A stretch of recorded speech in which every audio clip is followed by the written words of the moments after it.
빗속에서 한 여인이 두 팔을 활짝 벌리고 관아마당 한가운데에 섰습니다. 이 아이는 죄가 없소이다. 그 외침과 함께 하늘에서 돌풍이 쏟아졌지요. 포졸들의 가시 날아가고 오래된 느티나무가 뿌리까지 흔들렸습니다. 5살짜리 동자승 30.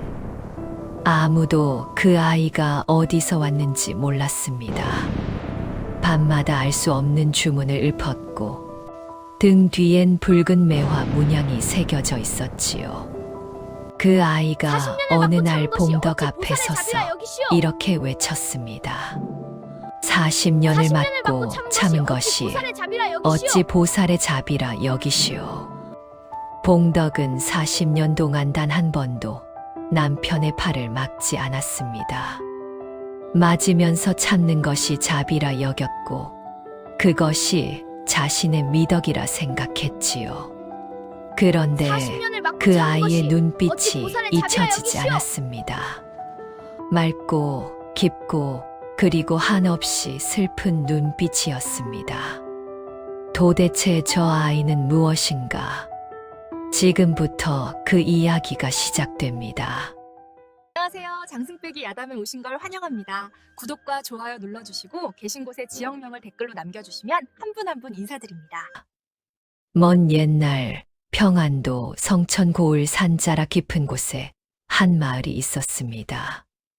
들판은 바짝 말랐고 하늘은 기다렸다는 듯 비 한 방울 내리지 않았지요. 숙종 임금 제위 32해 되던 해 흉년이 3년째 이어지고 탐관오리의 수탈이 끝을 모르던 시절이었습니다. 봄이 와도 논밭에 희망이 없었고 가을이 와도 곳간에 볕단이 쌓이지 않았지요. 백성들은 부처님 전에 무릎 꿇고 산신령 앞에 손 비비며 하루하루를 버텨내던 참혹한 세월이었습니다. 그 마을 어귀에 오래된 초가 한 채가 있었습니다. 지붕의 이영은 군데군데 썩어 내려앉았고 흙벽은 균열이 가 겨울바람이 스며들었지요.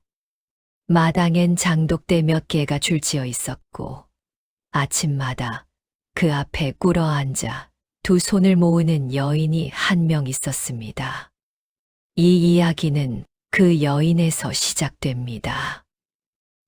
봉덕이었습니다. 희끗한 머리칼을 곱게 빗어 넘기고 낡았으나 단정하게 여민 저고리 차림의 봉덕은 그날도 새벽달 굴기 전에 일어나 우물에서 길어온 정화수를 장독대 위에 올렸습니다.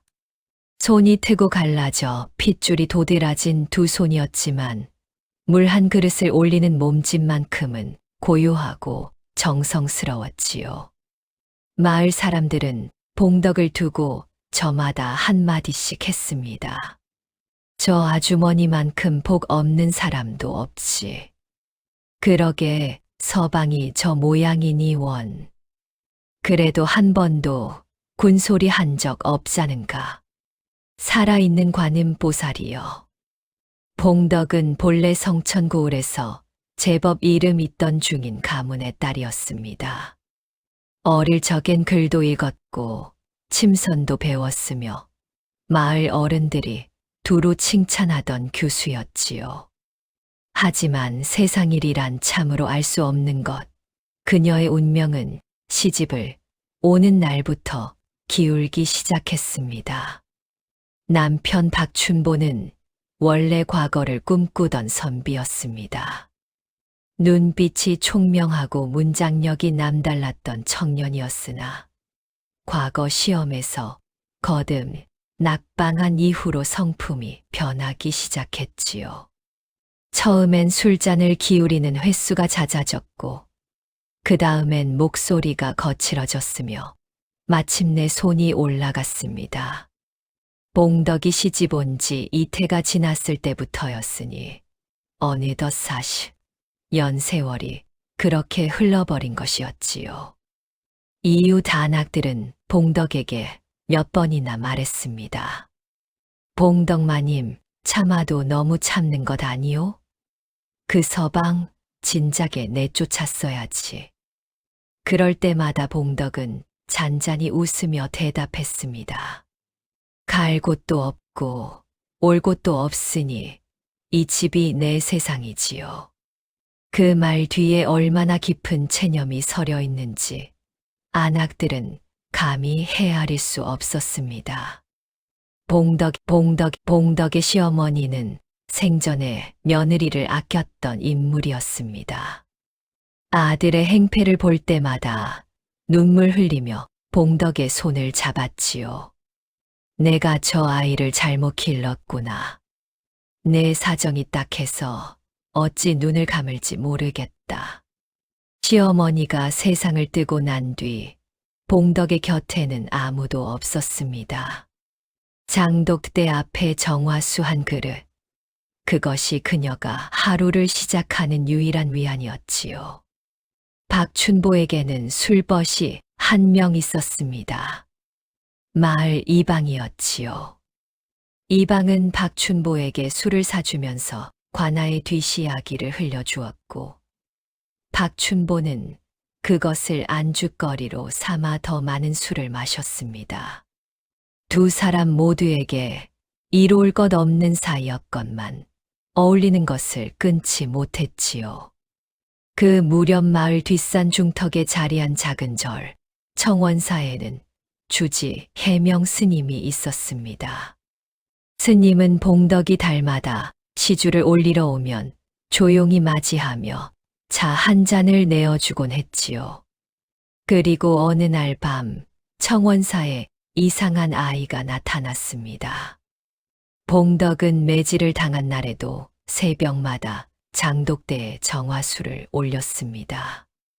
등이 쑤시고 팔뚝에 붉은 자국이 남아 있어도 새벽이 오면 일어나 우물로 갔지요. 물을 깃는 것이 습관인지 의지인지 봉덕 자신도 알 수 없었습니다.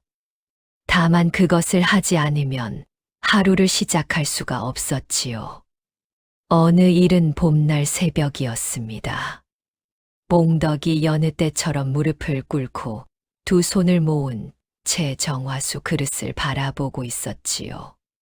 차가운 물 위로 자신의 얼굴이 비쳐들었습니다. 주름지고 생기 없어 보이는 얼굴이었으나 맑은 눈매만큼은 젊은 시절과 다름없이 살아 있었습니다. 그런데 바로 그 순간이었습니다. 분홍빛 꽃이 하나가 물 위로 사뿐히 내려앉았습니다. 봉덕은 눈을 들어 마당을 둘러보았습니다. 봄이라 해도 아직 살갗을 에이는 추위가 남아있는 계절이었고, 마당 한 귀퉁이의 감나무는 아직 잎도 틔우지 못한 채 앙상한 가지만 뻗고 있었지요. 매화나무는 없었습니다. 마당 어디에도. 봉덕은 꽃잎을 두 손가락으로 집어들었습니다. 틀림없는 매화 꽃이 피었지요. 그 작고 여린 것이 어디서 날아온 것인지 봉덕은 한참을 하늘을 올려다보았지만 아무런 답을 얻지 못했습니다. 그로부터 사흘 뒤에도 그리고 닷새 뒤에도 매화 꽃잎은 어김없이 정화수 위에 내려앉았습니다. 봉덕은 그것이 길조인지 흉조인지 알지 못한 채 그저 꽃잎을 손수건에 쌓아두었습니다. 마음 한구석에 설명할 수 없는 두근거림이 자리 잡았지요. 수십 년 만에 처음으로 찾아온 기묘한 설렘이었습니다. 이것이 무엇을 뜻하는 것인지 봉덕은 아직 알지 못했습니다. 그러나 세상에 까닭 없는 징조란 없는 법이지요. 봉덕이 절에서 시주를 올리던 날이었습니다. 보자기에 쌀 한 되와 나물 한 무슴을 싸들고 산길을 오른 봉덕은 청원사 마당으로 들어섰지요. 부처님 앞에 무릎을 꿇고 앉으면 40년 묵은 서름도 잠시나마 녹아내리는 것 같았습니다. 그래서 봉덕은 힘들어도 달마다 이 산길을 올랐지요. 그런데 대웅전 처마 아래에 낯선 아이 하나가 앉아 있었습니다. 나이는 5살이나 되었을까. 눈이 유독 깊고 맑은 사내 아이였지요. 봉덕은 낯선 아이가 절에 있구나 싶어 빙긋 웃어 보이고는 대웅전으로 발걸음을 옮기려 했습니다. 그 순간이었습니다. 할멈. 아이의 목소리가 절마당을 가득 채웠지요. 봉덕은 발을 멈추었습니다. 40년을 맞고 참은 것이 어찌 보살의 자비라 여기시오. 절 안에 있던 몇몇 신도들이 놀라 고개를 내밀었습니다. 해명 스님도 법당 안에서 황급히 걸어 나왔지요. 고작 5살짜리 아이의 입에서 나온 말이었습니다. 그런데 그 말투가 어린아이의 것이 아니었습니다. 나이 지긋한 도승의 질책처럼 낮고 단단한 목소리였지요. 봉덕은 두 뺨이 화끈거렸습니다. 오가는 사람들이 있는 절 마당에서 일면식도 없는 아이에게 저 말을 들으니 수치심과 분노가 한꺼번에 치밀어 올랐습니다. 어린 것이 무엄하도다. 그 한마디를 남기고 봉덕은 절 마당을 빠져나왔습니다. 그러나 마을이 내려다 보이는 언덕에 이르러 봉덕은 그만 걸음을 멈추고 말았지요. 아이의 눈빛이 떠올랐습니다. 무엄하거나 심술궂은 눈빛이 아니었습니다. 오히려 더할 나위 없이 맑고 그리고 슬픈 눈빛이었지요. 봉덕의 손이 저고리 깃을 여며 쥐었습니다. 산길을 내려오는 봉덕의 마음은 뒤숭숭했습니다. 아이의 말이 자꾸 귓전에 맴돌았지요. 40년을 맞고 참은 것이 어찌 보살의 자비라 여기시오. 그 말 한마디가 씨앗처럼 가슴에 박혀 버렸습니다. 봉덕은 고개를 흔들었지요. 5살짜리 아이가 어찌 그런 말을 할 수 있단 말인가 하고. 그런데 참으로 이상한 것은 그 말이 언짢기만 한 것이 아니었습니다. 뭔가 오래 막혀 있던 것을 건드린 것 같은 불편함이었지요. 발바닥에 박힌 가시처럼 없애고 싶은데 없앨 수가 없었습니다. 봉덕이 집에 들어서니 박춘보는 아직 들어오지 않았습니다. 봉덕은 아궁이 앞에 앉아 불을 지폈습니다. 불씨가 살아나며 타닥타닥 소리를 냈지요. 그 소리를 들으며 봉덕은 오래된 질문 하나를 꺼내 들었습니다. 나는 왜 참았는가? 처음엔 시어머니 때문이었습니다. 그 다음엔 갈 곳이 없어서였지요. 그러다 어느 순간부터는 참는 것이 자신의 미덕이 되어버렸습니다.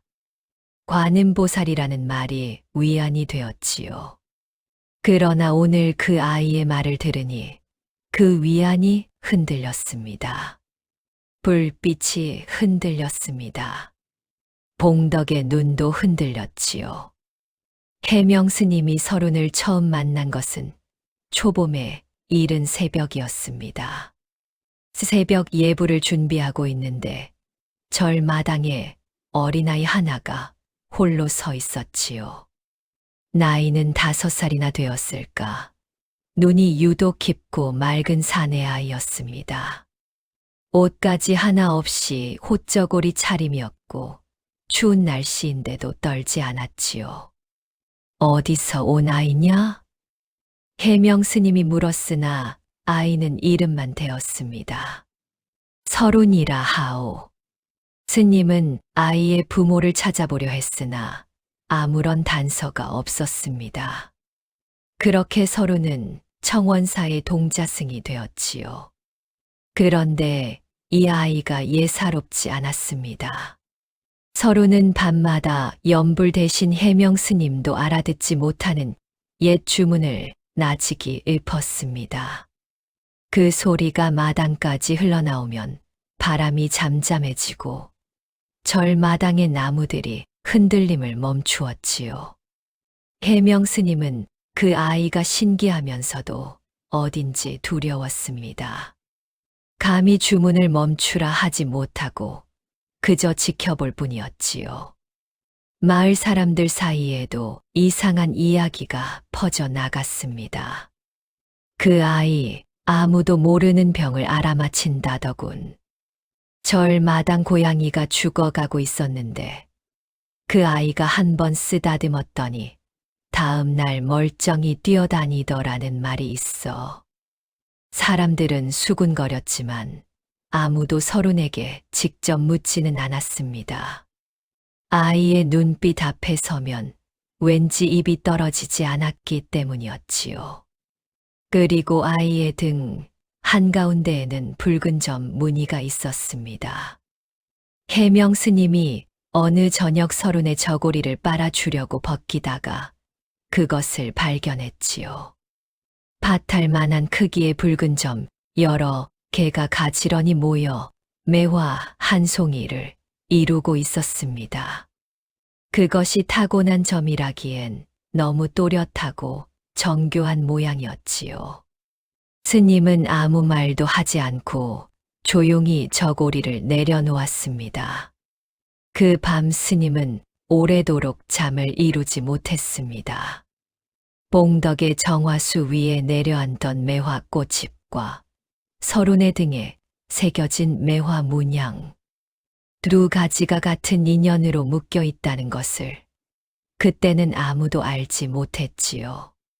그날 밤 박춘보는 술에 취해 들어왔습니다. 이 방과 술자리를 가진 모양이었지요. 박춘보는 문을 발로 차듯 열고 방으로 들어섰습니다. 밥은 봉덕은 아궁이 앞에 쭈그리고 앉아 솥을 젓고 있었습니다. 식은 밥에 물을 더 넣어 죽처럼 끓이고 있던 참이었지요. 잠깐 기다리시면 드리겠습니다. 잠깐은 무슨 잠깐이야. 들어서자마자 밥이 나와야지. 박춘보는 봉덕을 향해 국자를 집어 던졌습니다. 국자가 봉덕의 어깨를 맞히고 바닥에 떨어졌지요. 봉덕은 천천히 돌아보았습니다. 어깨가 얼얼했지만 소리 내지 않았지요. 봉덕이 죽 그릇을 가져다 남편 앞에 놓았습니다. 박춘보는 한술 떠보더니 찬밥죽이라며 다시 그릇을 뒤엎어 버렸지요.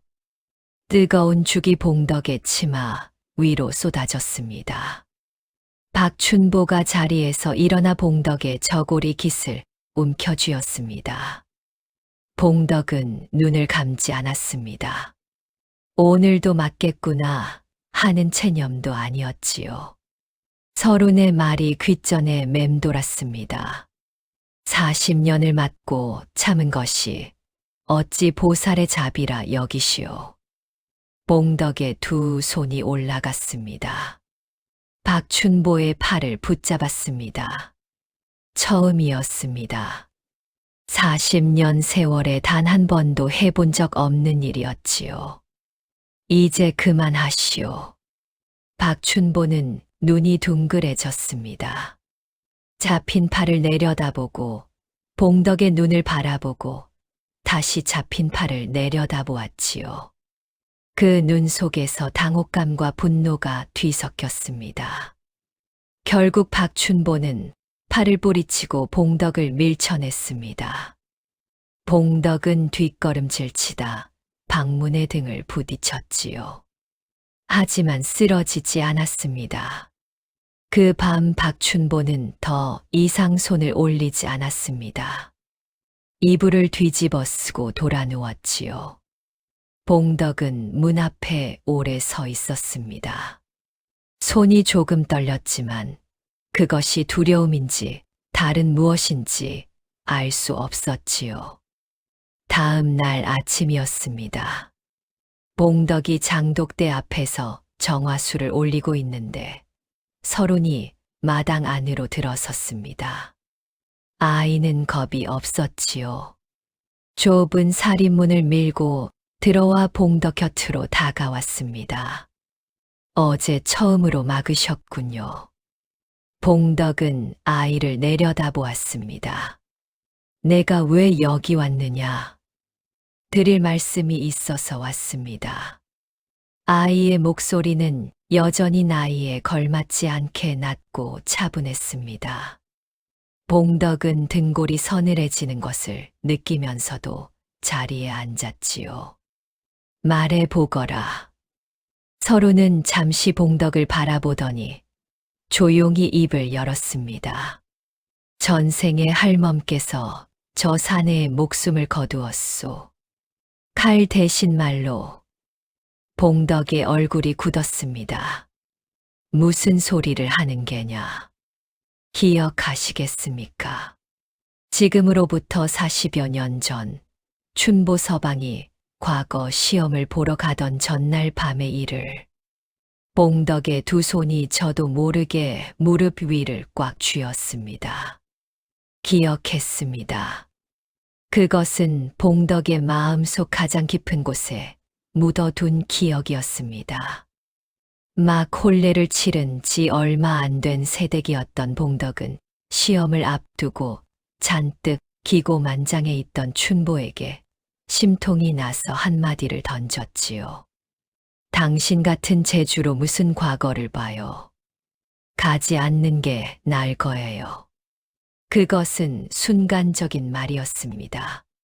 시어머니 눈치를 보며 지내는 답답함과 남편이 시험이라는 핑계로 자신은 나 몰라라 한다는 서운함에서 나온 것이었지요. 그러나 그 말이 박춘보에게 어떻게 박혔는지는 알지 못했습니다. 박춘보는 그날 밤 뒤척이며 잠을 자지 못했고 이제 막 장가를 든 아내에게서도 저런 소리를 듣는 사내가 무슨 과거냐 하는 생각이 뿌리를 내렸지요. 시험장에 들어선 박춘보의 손은 떨렸고 글자는 흐릿했으며 결국 낙방하고 말았습니다. 그것이 그의 마지막 과거 시험이었지요. 서른이 말했습니다. 그 말 한마디가 저 사내의 삶을 꺾었소. 그리고 저 사내는 스스로를 증오하는 마음을 돌려 할멈께 쏟아부었지요. 봉덕의 눈에 눈물이 고였습니다. 그러면 내가 잘못했다는 것이냐? 그러니 맞아야 마땅하다는 것이냐?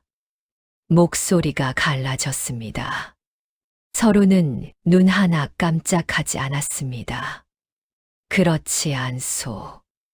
원인이 있다 하여 매를 맞을 이유는 없소이다. 허나 그 원인을 알아야 고리를 끊을 수 있지요. 봉덕은 두 손으로 눈물을 닦으며 한참을 말이 없었습니다. 서른이 돌아가고 난 뒤 봉덕은 장독대 앞에 다시 앉았습니다. 하늘을 올려다보니 흰 구름이 조용히 흘러가고 있었지요. 바람 한 점 없는 아침이었습니다. 봉덕의 마음속에서는 여러 감정이 뒤엉켰습니다. 억울함이 있었지요. 말 한마디로 남편의 인생이 꺾였다고 한들 그것이 40년 매질의 이유가 될 수 있단 말인가. 그런데 동시에 짓눌리는 듯한 죄책감도 있었습니다. 봉덕은 그 기억을 수십 년째 잊으려 했습니다. 아니, 정확히 말하면 기억하고 싶지 않았지요. 조선 시대 풍속에 따르면 과거 시험이란 선비에게 하늘을 여는 문과 같은 것이었습니다. 집안의 영광이요. 한 사내의 존재 이유였지요. 그 문이 닫혔을 때 무너지는 자존심은 다른 어떤 것으로도 채워지기 어려웠습니다. 박춘보가 술에 빠진 것도, 손이 올라간 것도, 그 무너짐이 시작이었지요. 그렇다고 봉덕의 말 한마디가 전부였다는 것은 아닙니다. 다만 그것이 첫 번째 균열이었을 뿐이었지요. 봉덕은 젊은 시절의 자신을 떠올렸습니다. 그를 배운 교수, 당차고 똑똑하다는 말을 들었던 아이. 그 아이가 새살림을 차리고 처음으로 내뱉은 말이 그것이었다는 사실이 지금에야 돌아보니 가슴을 눌렀습니다. 그러나 봉덕은 또한 생각했습니다. 자신이 그 말을 뱉은 것은 그만큼 답답하고 외로웠기 때문이었다고. 시어머니 눈치, 남편 비위, 낯선 집, 낯선 식구들 사이에서 새댁이 느꼈던 두려움과 소외감이 심통으로 튀어나온 것이었다고. 그렇다면 책임은 누구에게 있는가? 봉덕은 정화수 그릇을 들여다보았습니다. 맑은 물이 조용히 고여 있었지요. 오늘은 매화꽃이 피 내려앉지 않았습니다. 죄책감과 억울함이 교차하던 그 시간 동안 봉덕의 마음속에서 40년간 굳어있던 어떤 것이 조금씩 녹아내리기 시작했습니다. 그것이 무엇인지는 아직 알 수 없었지요. 다만 무언가가 변하려 하고 있다는 것은 느꼈습니다. 저 멀리 청원사 방향에서 바람이 불어왔습니다. 매화 향이 실려 있는 듯 했지요. 그로부터 며칠이 지나지 않아 마을이 발칵 뒤집어졌습니다. 박춘보가 포졸에게 끌려간 것이었지요. 죄목은 영모를 도모했다는 것이었습니다. 터무니없는 말이었습니다. 박춘보는 이방과의 술자리에서 탐관오리를 욕했을 뿐이었지요.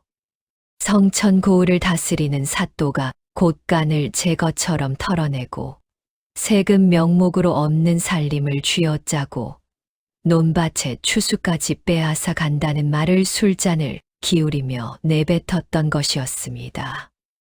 그런데 이방이 그 말을 관아에 밀고 했습니다. 사또는 그것을 영모로 엮었지요. 증거가 필요하면 만들면 그만이던 시절이었습니다.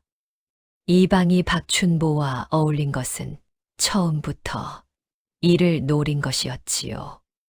사또의 비위를 맞추기 위해 제 술벗을 팔아넘긴 것이었습니다.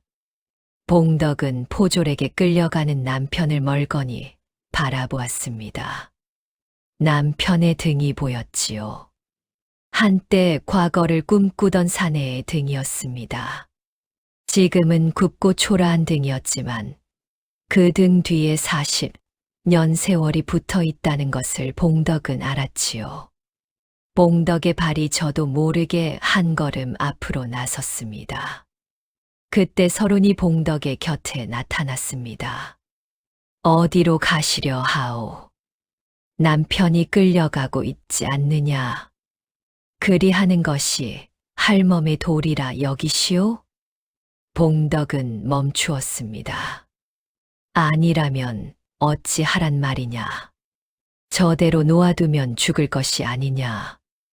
서른이 말했습니다. 저 사내의 수명은 올해로 끝이오. 봉덕의 가슴이 쿵 내려앉았습니다. 그러나 서른이 조용히 이었지요. 할멈의 선택에 따라 달라질 것이오. 봉덕은 아이를 내려다보았습니다. 서른의 눈 속에는 맑고 슬픈 빛이 고여 있었지요. 어떤 선택을 해야 하느냐? 서른은 대답하지 않았습니다. 그저 봉덕을 바라보며 서 있었지요. 봉덕은 스스로 답을 찾아야 한다는 것을 알았습니다. 그날 밤 봉덕은 잠을 이루지 못했습니다. 기름도 아까워 등잔 하나 켜지 못한 채 어둠 속에서 생각했지요. 40년이 지나가는 동안 그녀가 붙들고 살아온 것은 무엇이었을까 하고 참는 것이었습니다. 봉덕은 참는 것을 미덕으로 여겼습니다. 그러나 오늘 이 순간 처음으로 생각이 들었지요. 맞으면서 참는 것이 자비라면 남편이 40년 동안 계속 손을 올린 것은 무엇인가? 참는 사람이 있으니 때리는 사람도 멈추지 않은 것은 아닌가? 봉덕은 무릎을 끌어안았습니다. 숨겨진 진실. 봉덕은 긴 밤을 지새웠습니다. 어둠 속에서 지나온 40년을 하나하나 되짚었지요. 시어머니가 손을 잡아주던 날, 이웃 안악들이 관음보살이라 불러주던 날, 그리고 매질을 당하고도 새벽에 정화수를 올리던 수없이 많은 날들이 눈앞을 지나갔습니다. 그 모든 날들이 인내가 아니라 도피였다는 생각이 처음으로 들었습니다. 악을 견디는 것이 아름다운 것처럼 스스로를 속여온 것은 아닌가 하고, 봉덕의 가슴 한가운데서 무언가 단단한 것이 자리를 잡기 시작했습니다. 두려움이 아니라 다른 무엇이었지요. 새벽이 밝아올 무렵 서른이 다시 찾아왔습니다. 아이는 말이 없었습니다. 그냥 봉덕 곁에 앉았지요. 두 사람은 한동안 정화수 그릇을 바라보았습니다. 봉덕이 먼저 입을 열었습니다. 저 사내가 영모 누명을 쓴 것은 이방의 밀고 때문이냐? 서른이 고개를 끄덕였습니다. 이방은 사또의 사람이요. 사또는 자신의 수탈을 아는 자들을 하나씩 제거하고 있지요. 봉덕의 눈이 좁아졌습니다. 그렇다면 이 일을 밝힐 방법이 있겠느냐? 서른은 잠시 말이 없었습니다. 그러다 조용히 말했지요. 할멈 스스로가 가지고 있소이다. 봉덕은 눈을 감았습니다. 품속에서 접어둔 천이 떠올랐습니다. 오래전 이방이 봉덕의 집에 놀러와 술에 취해 잠든 밤 그의 소매 속에서 굴러나온 작은 종이 한 장이었지요. 봉덕은 그것을 발견하고 읽었습니다. 그리고 두려움에 간직하고 있었지요. 언젠가 쓸 날이 올 것 같아서, 그러나 그날이 올까봐 두려워서였습니다. 뇌물장부였습니다. 사또가 이방을 통해 각 마을에서 거두어들인 곡식과 포목, 돈의 내역이 빼곡히 적혀 있었지요. 액수가 어마어마했습니다. 이것이 세상에 드러나면 사또는 물론 이방까지 한꺼번에 잡혀가게 될 것이었습니다. 봉덕은 안방 깊숙이 들어가 오래된 뒤주 아래를 더듬었습니다. 먼지 쌓인 보자기 안에 그것이 있었지요. 봉덕은 천천히 펼쳐보았습니다. 글자 하나하나가 눈에 박혔습니다. 이것을 들고 관하로 갈 것인가? 40년의 침묵을 깰 것인가? 봉덕의 손이 종이 위에서 잠시 떨렸습니다. 그러나 눈빛은 흔들리지 않았지요. 자비란 악을 견디는 것이 아니라 악의 고리를 끊는 것임을. 그 생각이 새벽 어둠 속에서 조용히 단단해졌습니다. 봉덕은 일어났습니다. 아침이 밝자 봉덕은 마을에서 가장 빠른 걸음으로 관아로 향했습니다. 40년 만에 처음으로 그녀는 관아 문을 두드렸습니다. 포졸이 나와 막아섰습니다. 무슨 일이오? 박춘보의 처봉덕이라 하오. 사또께 직접 아를 말씀이 있소이다. 포졸이 비웃었습니다. 안악이 무슨 할 말이 있다고. 죄인의 모든 죄를 내가 대신 뒤집어 쓰겠소이다. 나를 잡아가시오. 포졸의 눈이 흔들렸습니다. 봉덕이 관아 마당 한가운데 서서 크게 소리쳤습니다. 마을 안쪽에서 구경꾼들이 모여들기 시작했지요. 사또가 안에서 나왔습니다. 뚱뚱하고 눈이 가늘게 째진 사내였지요. 사또는 봉덕을 보더니 비웃음을 흘렸습니다. 이게 뭐 하는 것이냐? 봉덕은 굽히지 않았습니다. 박춘보는 술자리에서 한마디 했을 뿐이요. 그것을 역모라 엮은 것은 이방의 거짓 고발이요. 이방은 고을 사또의 지시를 받고 백성들의 곡식을 빼돌렸으며 그 사실을 아는 자를 제거하기 위해 이번 일을 꾸민 것이요. 관아 마당이 조용해졌습니다. 포졸들이 서로 눈치를 주고받았지요. 사또의 눈이 가늘어졌습니다. 이 안악이 감히 어디서 함부로. 마당에 모여든 마을 사람들이 술렁였습니다. 봉덕이 저런 말을 한다는 것이 믿기지 않는 표정이었지요.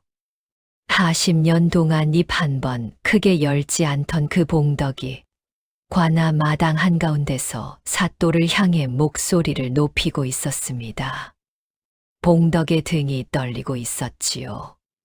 두렵지 않다면 거짓말이었습니다. 그러나 그 두려움 아래 더 크고 단단한 것이 받치고 있었습니다. 이 자리에서 더 아를 말씀이 있소이다. 봉덕은 품에서 접어둔 종이를 꺼냈습니다. 바로 그때였습니다.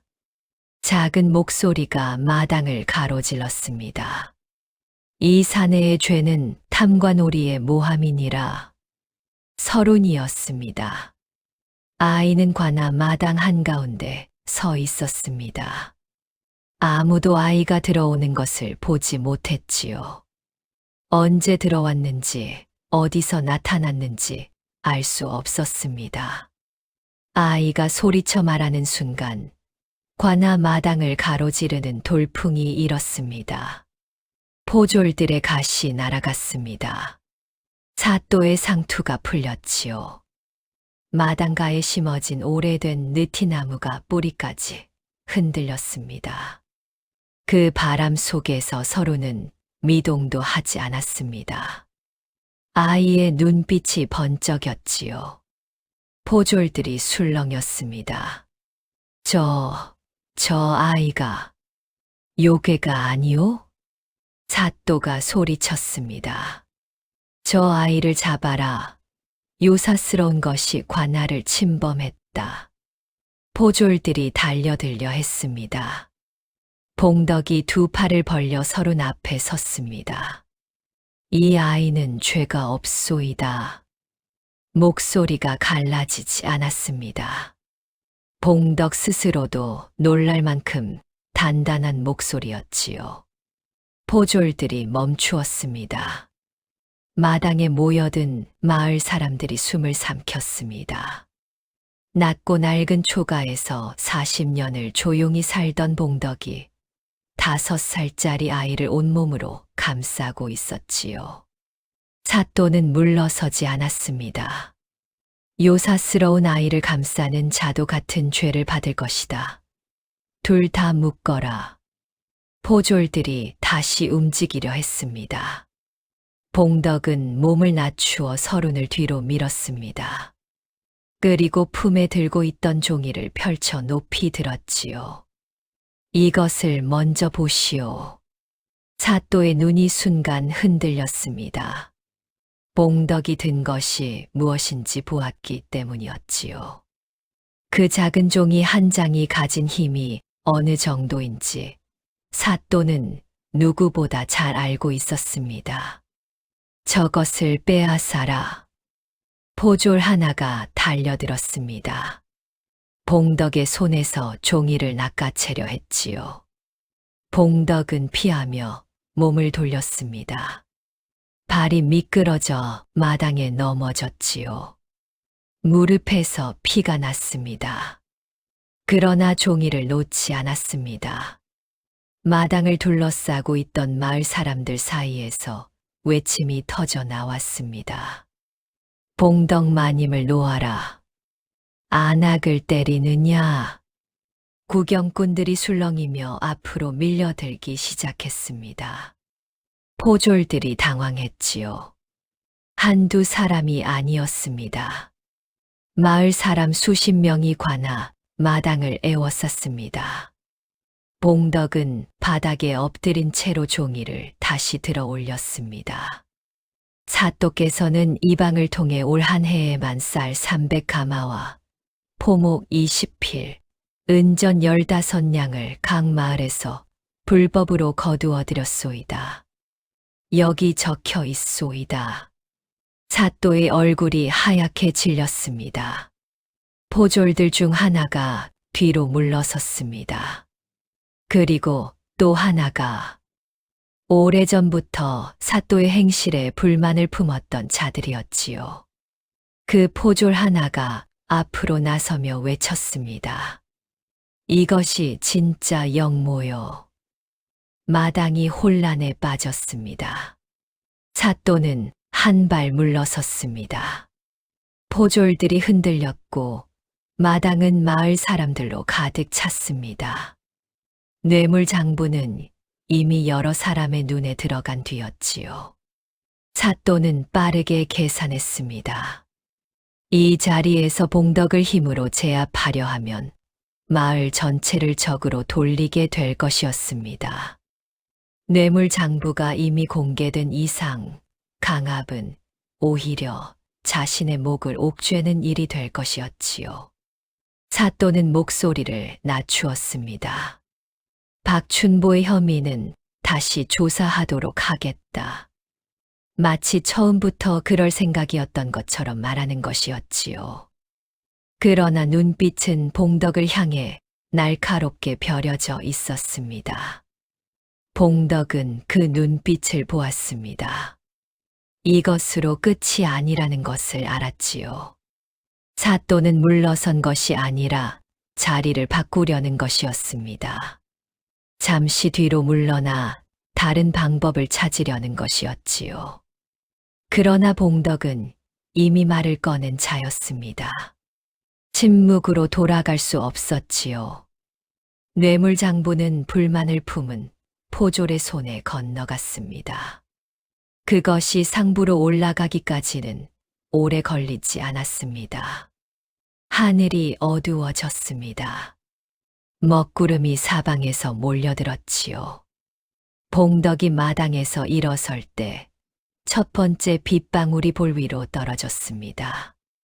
그리고 순식간에 장대비가 쏟아졌습니다. 마을 사람들이 처마 아래로 흩어졌습니다. 포졸들이 달려갔지요. 사또도 안으로 들어갔습니다. 그러나 봉덕은 비를 맞으며 관아 마당 한가운데 서 있었습니다. 옥사에서 박춘보가 끌려 나왔습니다. 뇌물장부의 내용이 공개되면서 영모 혐의가 조작이라는 것이 이미 퍼진 뒤였지요. 박춘보는 비를 맞으며 봉덕 앞에 섰습니다. 두 사람은 한동안 말이 없었습니다.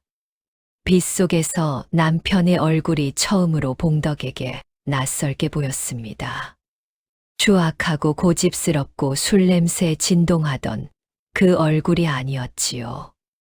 한때 과거를 꿈꾸던 청년의 흔적이 그 얼굴 어딘가에 남아 있었습니다. 박춘보의 눈이 흔들렸습니다. 그 눈 속에서 봉덕은 40년을 보았습니다. 낙방한 날 밤술을 마시던 청년, 스스로를 증오하며 그 증오를 가장 가까운 사람에게 퍼부었던 사내, 그리고 지금 빗속에서 마주 선 늙은 남편. 박춘보가 입을 열었습니다. 목소리가 떨렸지요.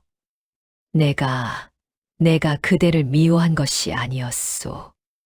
한 마디씩 끊어내듯 말했습니다. 나를 미워했소. 그 말과 함께 박춘보의 두 무릎이 빗속에 꺾였습니다. 사내가 땅에 무릎을 꿇는 것을 봉덕은 처음 보았지요. 40년 세월 동안 한 번도 없었던 일이었습니다. 박춘보는 어깨를 들썩이며 울었지요. 소리도 없었습니다. 빗속에서 그저 몸이 흔들렸습니다. 봉덕의 눈에서도 눈물이 흘렀습니다. 빗속이라 아무도 알아채지 못했지요. 억울함이 아니었습니다. 기쁨도 아니었지요. 40년이라는 긴 시간이 한꺼번에 녹아내리는 것 같은 이름 붙이기 어려운 감정이었습니다. 천둥이 쳤습니다. 번개가 하늘을 갈랐지요. 그 빗속에서 봉덕은 빗속에 무릎 꿇은 남편을 바라보았습니다. 손을 내밀어야 하는지 아니면 그냥 바라보아야 하는지 알 수 없었지요. 봉덕은 결국 한 걸음 앞으로 걸어갔습니다. 박춘보의 어깨 위에 손을 얹었습니다. 빗속에서 그 손이 떨렸는지 단단했는지는 봉덕 스스로도 알 수 없었습니다. 서른이 마당 한 귀퉁이에 서 있었습니다. 빗속에서도 아이는 젖지 않는 것처럼 보였지요. 빗방울이 아이 주변에서 둥글게 비켜가는 것 같았습니다. 아이의 눈빛이 부드러워지는 것을 봉덕은 느꼈습니다. 인연의 고리가 끊어지는 순간이란 이렇듯 천둥과 빗속에서 조용히 오는 것이었지요. 빗속의 밤이 지나고 아침이 밝았습니다. 새소리가 절마당에서 내려왔지요. 봉덕은 눈을 떴을 때 이상하게도 몸이 가벼웠습니다. 40년 동안 등을 눌러 오던 무언가가 빠져나간 것 같았지요. 그런데 청원사에서 소식이 내려왔습니다. 해명 스님이 사람을 보내 봉덕을 불렀습니다. 급히 산길을 오른 봉덕이 절마당으로 들어서는 순간 걸음을 멈추었습니다. 서른이 없었습니다. 스님의 말로는 간밤에 비가 그친 뒤 새벽에 보니 아이가 보이지 않았다 했습니다. 방에도 없었고 절 어디에도 없었지요. 마을을 샅샅이 찾아보았지만 흔적조차 없었습니다. 그런데 절 마당 한 귀퉁이 전날까지만 해도 아무것도 없던 자리에 어린 나무 한 그루가 서 있었습니다. 매화나무였습니다. 한 뼘도 안 되는 가느다란 줄기였지만 가지 끝에는 이미 꽃봉오리가 맺혀 있었지요. 심은 흔적도 없었고 뿌리를 덮은 흙이 파헤쳐진 자국도 없었습니다. 그냥 마당 흙 한가운데서 자라 있었지요. 봉덕은 매화나무 앞에 오래 서 있었습니다. 그리고 기억했습니다. 정화수 위로 내려앉던 매화꽃잎. 아무도 없는 마당에서 어디서 왔는지 알 수 없이 떨어지던 그 꽃잎들. 봉덕이 손수건에 싸두었던 그것들이 모두 이 나무와 연결되어 있다는 것을 지금에서야 알았지요. 해명 스님이 조용히 말했습니다. 산신령께서 업을 끊으러 오셨던 게지요. 봉덕은 말이 없었습니다. 서른 아이는 산신의 화현화 센이었습니다. 세상에 잠시 내려와 인연의 고리를 끊어주고 돌아가신 것이지요. 봉덕은 매화나무의 가느다란 줄기를 손끝으로 가만히 건드렸습니다. 나무가 미세하게 흔들렸지요. 처음 절 마당에서 서른이 소리쳤던 날이 떠올랐습니다. 40년을 맞고 참은 것이 어찌 보살의 자비라 여기시오. 그 말이 이 모든 것의 시작이었지요. 서로는 처음부터 봉덕을 깨우러 온 것이었습니다. 봉덕은 매화나무 앞에 무릎을 꿇었습니다. 두 손을 모았지요. 고맙소. 두 글자였습니다. 그러나 그 두 글자 안에 40년이 들어 있었지요. 봉덕의 두 눈에서 눈물이 흘렀습니다. 이번에는 억울함도 체념도 아닌 눈물이었습니다. 40년이 지나 처음으로 느끼는 따뜻한 눈물이었지요. 사또가 파직되었다는 소식은 빠르게 퍼졌습니다. 뇌물장부가 상부에까지 알려지면서 성천고을을 수탈하던 탐관오리는 단숨에 관직을 잃고 유백일에 올랐지요. 마을 사람들이 보는 앞에서 사또가 포졸들에게 끌려나가던 날 아무도 말이 없었습니다. 그저 조용히 바라볼 뿐이었지요. 이방 역시 마을을 떠날 수밖에 없었습니다. 자신의 밀고가 부메랑이 되어 돌아온 것이었지요. 술벗을 팔아넘긴 대가는 혹독했습니다. 이방은 짐을 싸들고 마을에서 쫓겨나듯 사라졌습니다. 마을 사람들은 봉덕에 대한 이야기를 한동안 쑥덕거렸습니다. 저 조용하던 안악이 어찌 그런 용기를 냈느냐고. 다 10년을 참던 사람이 한 번 말을 꺼내니 저 사또도 쓰러지는구나. 봉덕은 그 말들을 들으며 조용히 웃었습니다. 용기가 아니었다고 봉덕은 속으로 생각했지요. 다만 더 이상 침묵이 자비가 아니라는 것을 안 것뿐이었습니다. 박춘보는 술을 끊었습니다. 어느 날 아침 박춘보는 조용히 청원사로 올라가 계명 스님에게 말했습니다. 이 몸이 쓸 곳이 있다면 써 주십시오. 스님은 잠시 그를 바라보더니 고개를 끄덕였지요. 그날부터 박춘보는 절의 노역을 돕기 시작했습니다. 장작을 패고 마당을 쓸고 물을 길었지요. 말이 없었습니다. 하지만 얼굴에서 도끼가 빠져나가기 시작했습니다. 봉덕은 더 이상 맞지 않았습니다. 그러나 남편 곁을 떠나지도 않았지요. 이웃 안악들은 그것이 이상하다고 했습니다. 봉덕마님, 이제 자유가 생겼는데 왜 그 집에 그냥 있어요? 봉덕은 웃었습니다. 이번엔 침묵이 아닌 선택이에요. 그 한마디에 안악들은 더 말을 잇지 못했지요. 이듬해 봄이 왔습니다. 청원사 마당의 매화나무에 꽃이 피었습니다. 흐드러지게 가지가 꺾일 듯이 피었지요. 절 마당에 내려앉은 꽃잎이 바람에 흩날렸습니다. 나무 한 그루가 온 마당을 향기로 채웠지요. 마을 사람들이 구경을 하러 올라왔습니다. 매화나무 앞에서 저마다 감탄했지요. 봉덕은 그날도 새벽에 장독대 앞에 정화수를 올렸습니다.